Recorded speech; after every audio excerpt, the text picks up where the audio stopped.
Hi there. I'm very pleased to be joining this conference remotely. I was very excited for the invitation. I wish that I'd been able to travel and participate in person, but perhaps next year that will be possible, and I look forward to it. In any case, I'm very happy to share some of the science that's going on in my lab with you over the next 30 minutes. And I did just want to say that I'm not going to be present live for the question and answer session, and that's because it's 2 a.m. Where I live, and I'm sorry for that, but I have noted my Twitter handle and email address at the bottom of this title slide, and I'll bring them back at the end. So if you wish to get in touch, if you have any questions, I would really like to hear from you. And again, sorry, but I wouldn't be of any use to anyone at 2 a.m. anyhow. So today I'm going to tell you about some of the work that my lab has done to quantify the effects of genetic variants at scale. And my background is in chemistry, actually. And so I came to thinking about genomes and genetic variants and their impact kind of, I guess, really after my postdoc. And in thinking about the frame of this, problem or its scale, sort of where I started was, just asking the question, okay, we're sequencing genomes at a furious pace.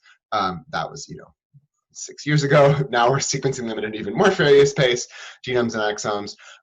We know that the human mutation rate is on the order of 1 mutation per 100 million nucleotides per generation. And so we can sort of work out how many of the possible single letter changes in the human genome that can exist do exist out there in nature. And so we know, based on the mutation rate, that every person harbors 60 de novo variants in addition to all the variants that they additionally inherit. And because there's on the order of 8 billion people alive today, that means we know that there's also about 50 instances of every possible single nucleotide variant that can exist out there in the world. Of course, we won't see the ones that are incompatible with life, but what this means is that if we're thinking about interpreting genetic variation, especially for clinical purposes, as we sequence more and more people, we're essentially going to see every variant, but we're only going to see every variant a handful of times. And that puts us in a situation having a huge pile of rare variants that, as we know, are extremely challenging to interpret. And so one way that we can gain information about a variant independent of its frequency in the population is to simply do an experiment, right? We can take that variant into the lab and make the variant protein or variant cell line or animal model and compare the behavior or phenotype of the variant to that of the wild type molecule or cell or animal, and then make some inference about what we think the effect of the variant would be in a human who carries it on the basis of this experiment. And of course, these types of functional experiments have been done for many decades and can be quite useful under the right conditions. Of course, when you do a functional experiment, adequate control data must be presented, and you have to kind of know what the experiment means. But despite the promise of this approach, there really has been a large barrier, and that's the scale that we just talked about, right? We know we're eventually going to have to deal with all possible variants, more or less, and making and testing variants individually, even for a single gene where there might be on the order of thousands to 10,000 possible variants is just nearly impossible. And doing it for say the 100 genes, most disease relevant genes, is truly impossible. So my lab has worked over in its existence over the last 7 years to develop technology to enable the functional assessment of every or nearly every possible variant in a region of the genome that's of interest to us. And these technologies that I'll talk about today are all sequencing based, and we'll talk about how they work. in a minute, but the output of one of these multiplexed assays of variant effect is something that looks like this. It's a sequence function or variant effect map, where every column in this map is a different position in this case, proteins happens to be a map of the what is it? It's actually a little chunk of Src kinase. Anyway, every position in the region that was analyzed, and every row, again, because this is a protein coding region, is an amino acid substitution. And so you can just read off from this map, the effects of any substitution, ranging from loss of function to wild type like to gain of function. And it's this data that we argue is so useful in interpreting human genomes, because once we generate a map like this, it can be used to interpret any future person that we see. And although I'm not going to talk too much about this today, because we collect all of the data at once, and there's ample internal replication and internal controls, we really can analyze the information content of data sets like this in a much more rigorous way than one-off experiments scattered throughout the literature. So today the plan is to talk about an assay that we developed a couple of years ago called variant abundance by massively parallel sequencing. I'll just tell you a little bit about the published data from that assay, and then spend some time on an unpublished and pretty cool data set.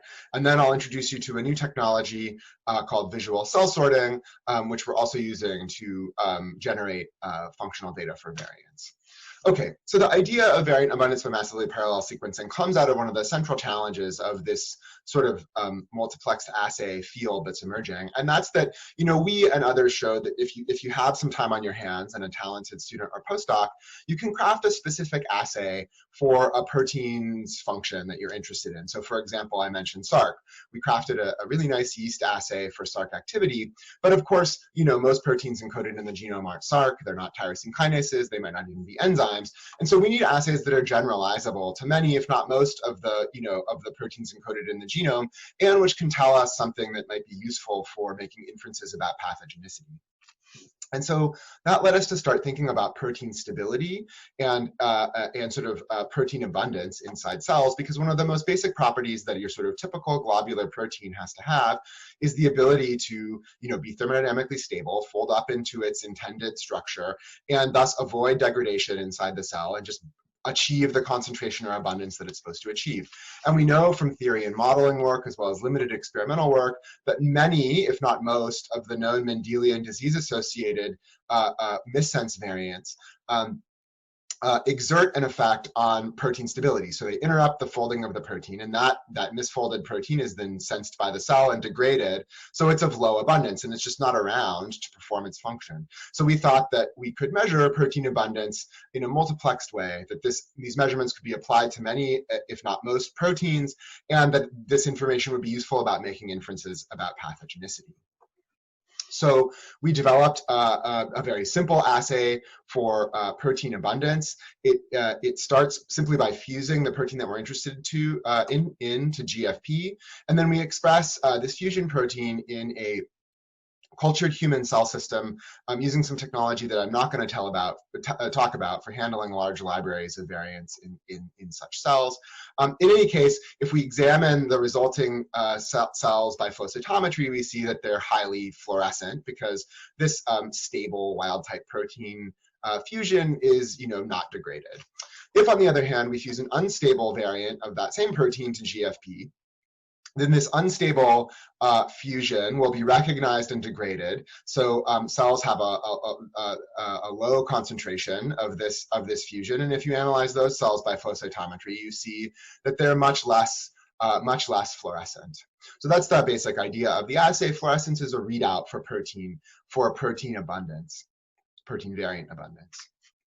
So to test this technology out, we made a library of about 4,000 variants of the tumor suppressor P10. And this is what that library looks like when we analyze it by flow cytometry. We can see that there are some variants in this library. So again, here this is a distribution of cells where every cell is expressing a different variant of P10.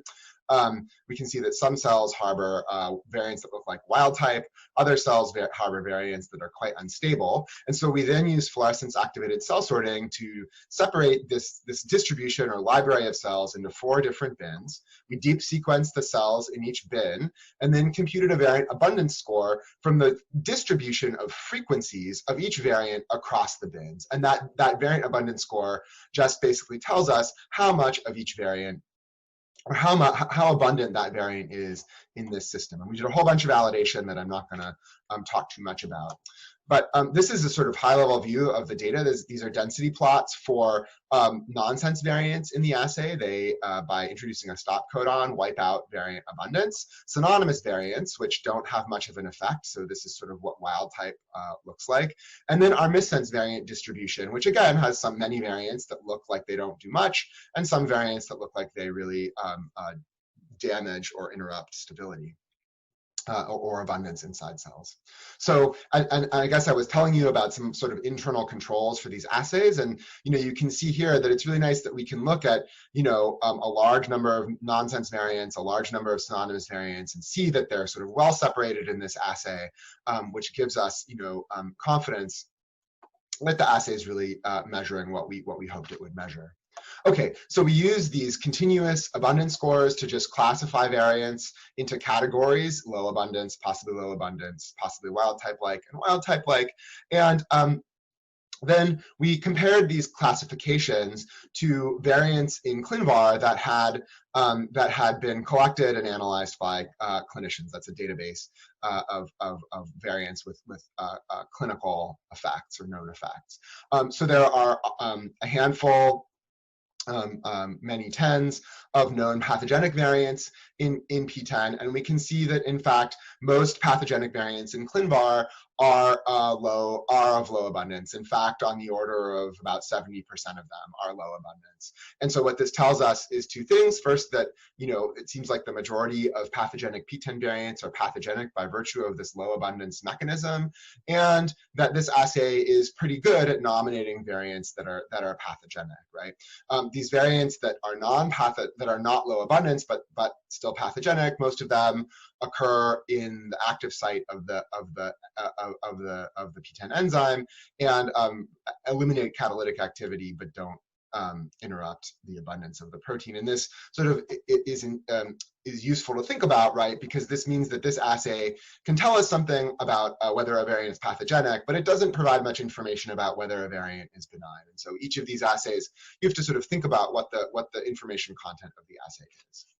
Just like many important genes in the genome, there are a number on the order of 50 of variants of uncertain significance in ClinVar for P10. And these are variants, of course, where a clinician has looked at an individual carrying a variant and been unable to draw a conclusion about that variant's pathogenicity on the basis of the data that they had in hand. And we see that a reasonable fraction of these are of low abundance, and we would, this is evidence, or could be used as evidence to aid in the interpretation of these variants as pathogenic. Additionally, we identified on the order of 1,000 low abundance variants that have not yet been observed in a person, but again, where the data we collected could be used as evidence of pathogenicity, So I'll just give a brief example of how this functional data can have an impact in the clinic. So a number of years ago now, around the time when we were collecting the data, a collaborator, Brian Schertz, in our laboratory medicine department, and a clinician of his in medical genetics, saw a 3-year-old boy with a number of different phenotypes, but in particular profound macrocephaly, which led them to suspect that there might be a pathogenic P10 variant, that this boy might be a carrier of a pathogenic P10 variant. And indeed, they found a variant, K66E. But based on the American College of Medical Genetics guidelines, they did not have enough information to interpret this variant as anything other than a variant of uncertain significance. So that's where the story ended. Because you can't act on a variant of uncertain significance. But Brian knew that we were doing this work and asked us whether K66E occurred in our data set, and indeed it does. And you can see here that it's a profoundly low abundance variant. And so using this additional piece of functional data, they were able to reinterpret the variant as likely pathogenic, and that sort of triggered a whole bunch of clinical actions, because carrying a loss of function variant of PTEN carries a significant risk of a lifetime risk of a variety of cancers, including breast cancer.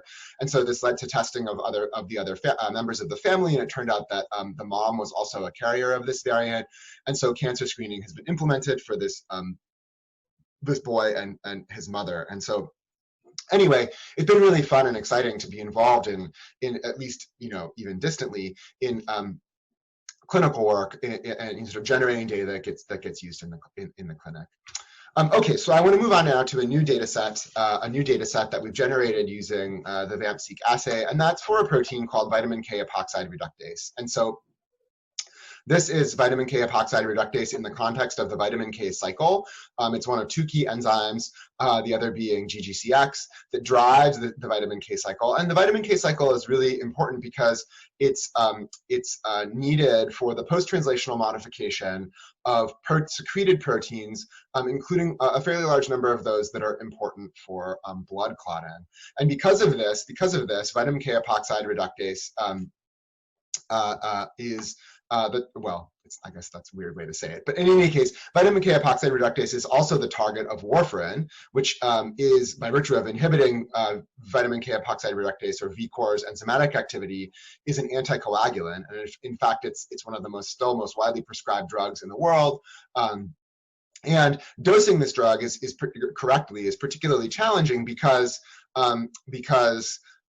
if you overdose a person on this anticoagulant, then they will have bleeding problems, and if you underdose them, they may have clots, and so both of those are bad. So getting the sort of right dose is correct. This is interesting. VKOR is interesting from a genetics perspective because it's what's called, well, there's two reasons. One is that it's what's called a pharmacogene. So genetic variation in VKOR can influence warfarin response.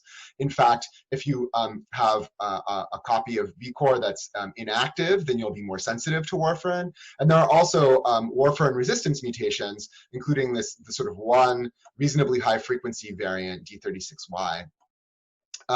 Additionally, if you have two defective copies of VKOR, then you will have a clotting disorder, although that's very rare. These are just the variants, the 72 missense variants that were in Nomad a number of months ago. And so just to make the point that there are a number of VKOR variants that have already been found, and they're all rare, and many of them are singletons.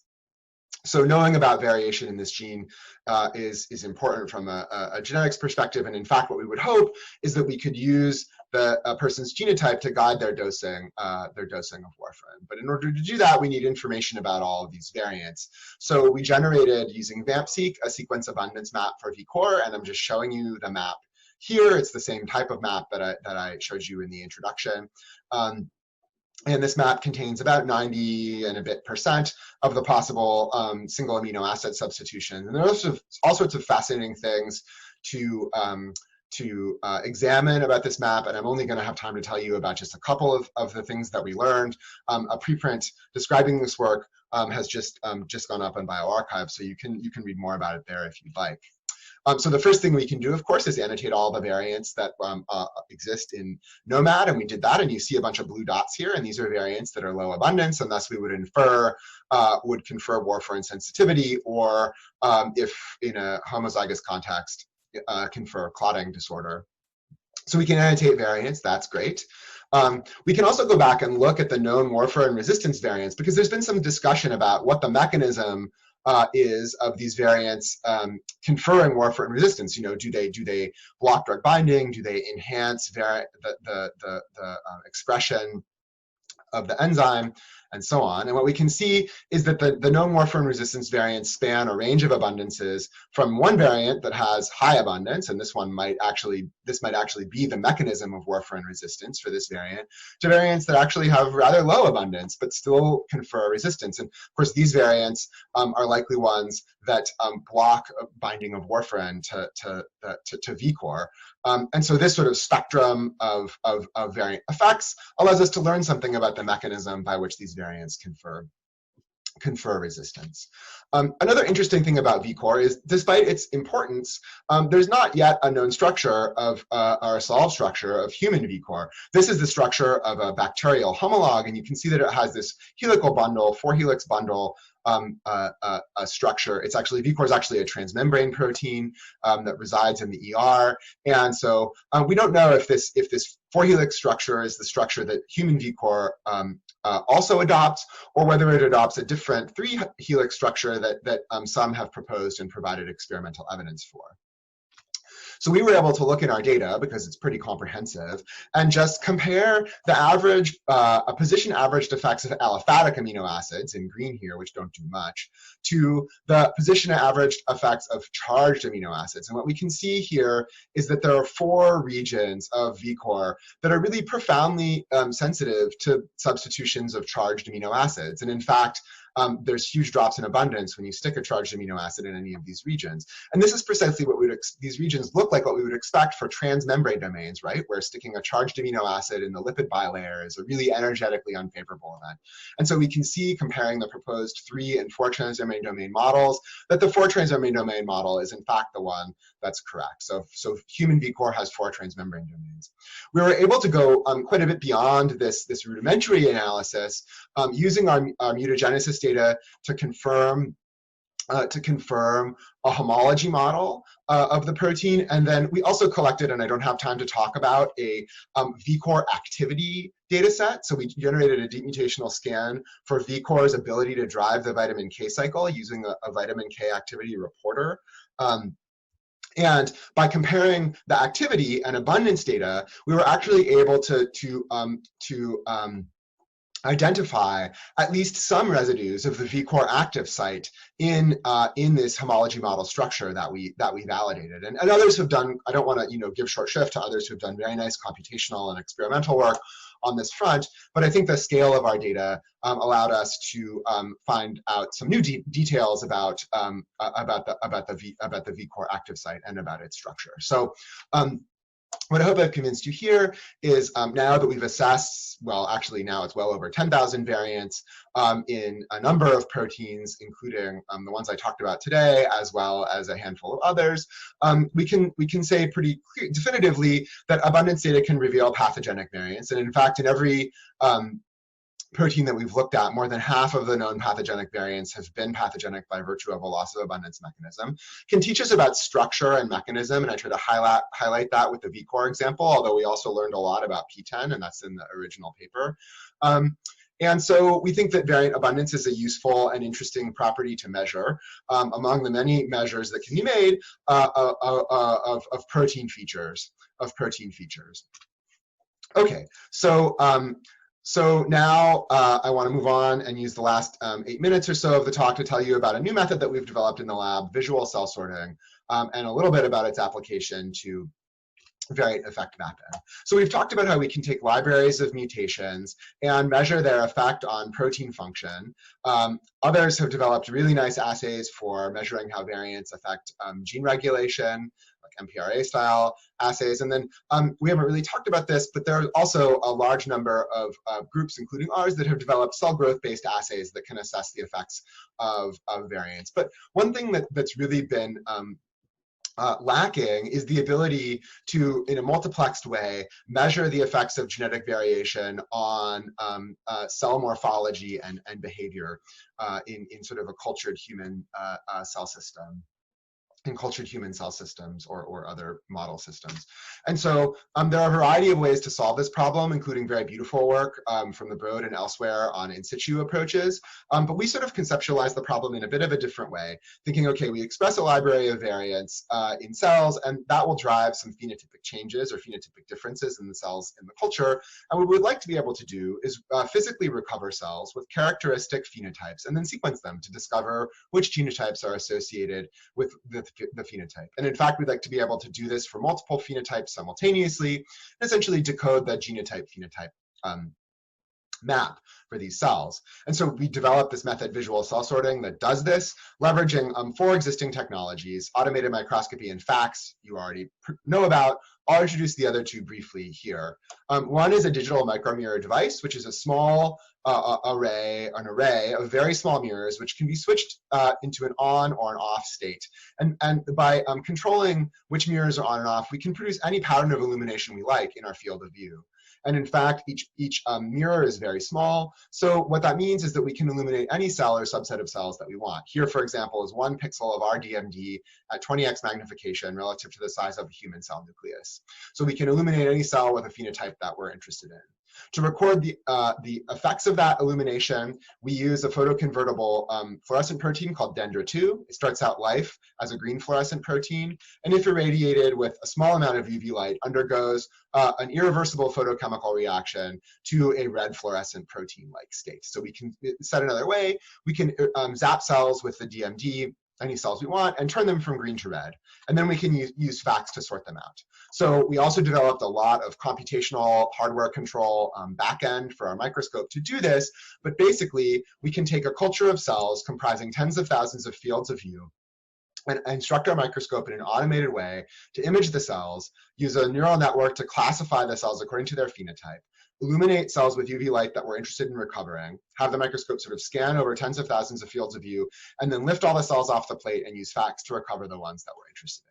And although I presented this as sort of a binary, activated or not, in fact, by illuminating cells for different lengths of time, and photoconverting Dendra2 to different degrees, we can produce discrete bins, up to 4 discrete bins. So we can look at 4 different phenotypes, or we can encode a continuous phenotype in the intensity of Dendra2 photoactivation. And we're working hard to increase the number of possible bins that we can examine.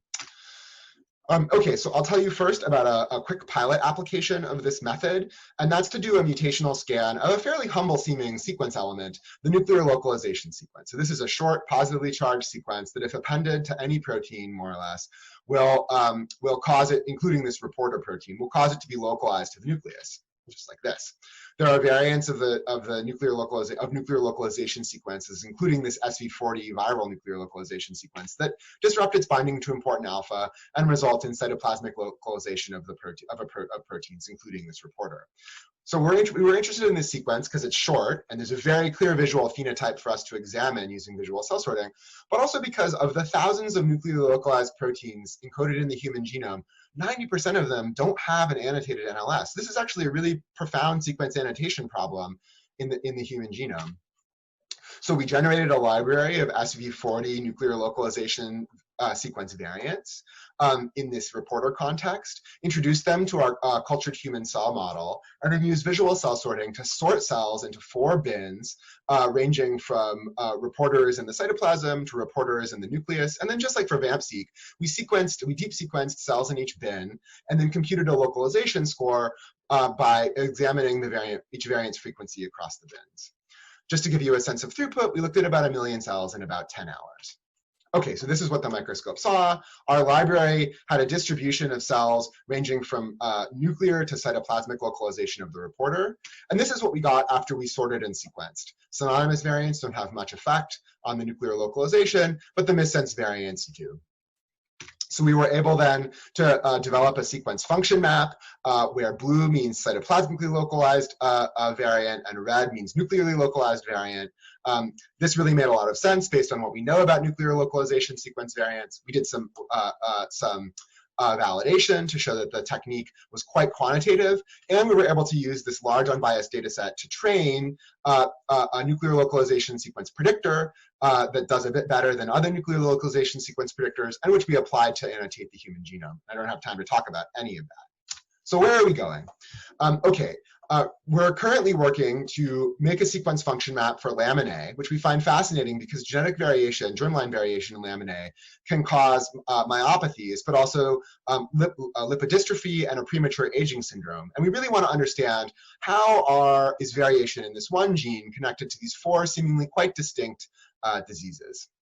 And so the phenotype that we're looking at is this nuclear punctate phenotype, where if we look at the distribution of LMNA variants, and this is in a library of cells expressing different variants, we see that some variants, including some of the pathogenic ones, have this punctate phenotype. And this is true for patient-derived fibroblasts as well. For pathogenic variants of LMNA, particularly the ones associated with cardiomyopathy, they have this nuclear punctate phenotype. Others don't. They're like wild type. And so in a pilot experiment comprising about 100 variants, we found that the synonymous variants, after we applied visual cell sorting and scored them, had mostly normal morphology, whereas the missense variants in this pilot screens, I mean, some had normal morphology, but others did not. And importantly, all 3 of the known pathogenic variants in the region that we scanned in this pilot had punctate nuclear morphology. So we're going to apply visual cell sorting to measure the LMNA nuclear distribution across all possible LMNA variants, as well as several other cellular phenotypes that we're examining. Okay, so our vision is to develop an atlas of functional data for the human genome, along with a large number of other people who are working in this space. And I'll just end by thanking the people who did the work, including Kenny Matrejak and Leah Starita, who led the development of AMP-seq, Melissa Chason, who applied it to VKOR, Nick Hassler, Sriram Pandyala, and Hyunjin Kim, who developed the who developed the visual cell sorting assay. And with that, thanks for your attention, and I'm very happy to take questions by email or Twitter.